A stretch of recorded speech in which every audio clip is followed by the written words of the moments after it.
Bonjour à tous, c'est Cédric de Référence 3D. Aujourd'hui, on va voir un outil bien pratique pour la modélisation en vue de l'impression 3D qui s'appelle la 3D Print Toolbox. Donc, on va aller directement dans le menu des préférences utilisateurs et dans la partie Add-on, dans le module de recherche, vous tapez tout simplement 3D et en bas, vous allez avoir Mesh 3D Print Toolbox qu'il faut cocher et donc ensuite enregistrer pour l'avoir tout le temps. Sinon vous allez directement dans Mesh ici et vous avez Mesh 3D Print Toolbox. Une fois que vous avez enregistré, vous avez sur votre gauche donc un nouvel onglet qui apparaît, 3D Printing. Donc je vais agrandir donc pour l'impression 3D qui va vous permettre de faire des statistiques au niveau des volumes et aussi de la surface par rapport à votre plateau d'impression. On passe vite en revue. De faire un check-up, une vérification de différents paramètres, notamment l'épaisseur de couche ou les débords pour avoir des angles, contrôler des angles qui peuvent s'imprimer sans support ou avec support. S'ils dépassent les 45 degrés, ils vont apparaître en rouge, orange.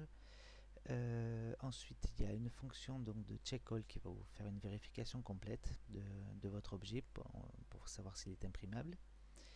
Et vous avez des outils pour nettoyer vos fichiers aussi, parce que voilà, des fois dans la modélisation, on a tendance à surcharger un petit peu les modèles. Il va vous aider à alléger le poids du fichier pour générer un code beaucoup plus rapidement. Voilà dans l'ensemble les fonctions de cet add-on. On va faire juste une petite illustration avec, on va rester sur notre cube. Je vais ajouter non, une subdivision.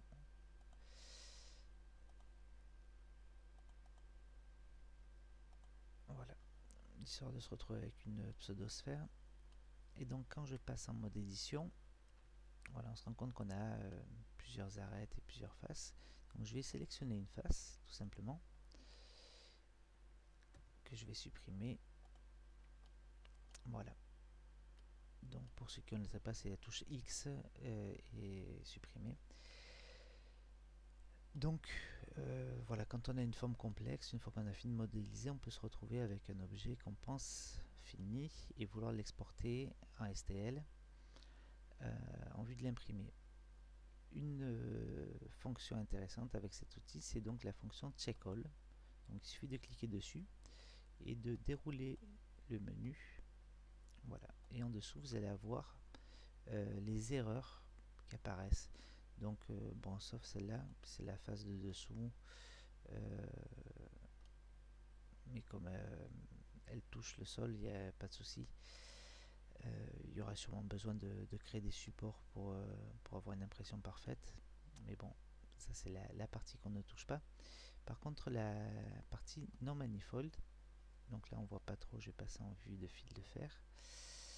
Et voilà, en orange il apparaît la face. Donc là en l'occurrence il n'y a qu'une face, donc il suffit juste d'appuyer sur F pour la fermer.